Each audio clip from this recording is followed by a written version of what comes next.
8 years, because that's what it's going to take to make sure that we protect America. Governor, on the subject of your opponent, we should point out it's just 4 weeks now until that all-important South Carolina primary. You're taking some new fire from Donald Trump's campaign and supporters for what you said about the E. Jean Carroll case on Meet the Press yesterday. Of course, the president was found liable in that case. A jury awarded her $83.3 million. Here's what you said when you were asked about it. I absolutely trust the jury, and I think that they made their decision based on the evidence.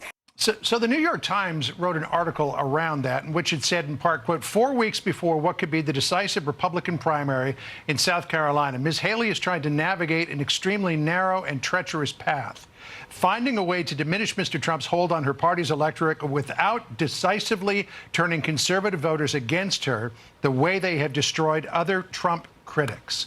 How do you navigate that path, Governor? It cracks me up that people try and overanalyze. I just tell the truth as I see it.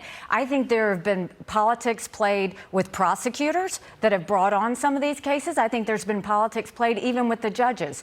But I do think American juries still get it right. They listen to the evidence. They make the decision based on the evidence. And I do still trust any American that sits on a jury. I trust that they're making the right decision. But this goes to a bigger thing, John. We've got a whole nother year of this. So what we watched was Donald Trump throw a temper tantrum the night of the New Hampshire primary because 43% of Republicans didn't vote for him.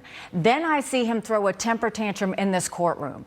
The reality is, are we going to have a country in disarray and a world on fire and deal with more temper tantrums? You've got two guys in their 80s that are so focused on their own, the personalities and the attention that they get, that when is the last time you heard Donald Trump talk about the American people? When has he talked about the fact that he owes it to us to know why did he put us $8 trillion in debt in just 4 years? You can't say COVID because 1 out of every $7 was spent fraudulently.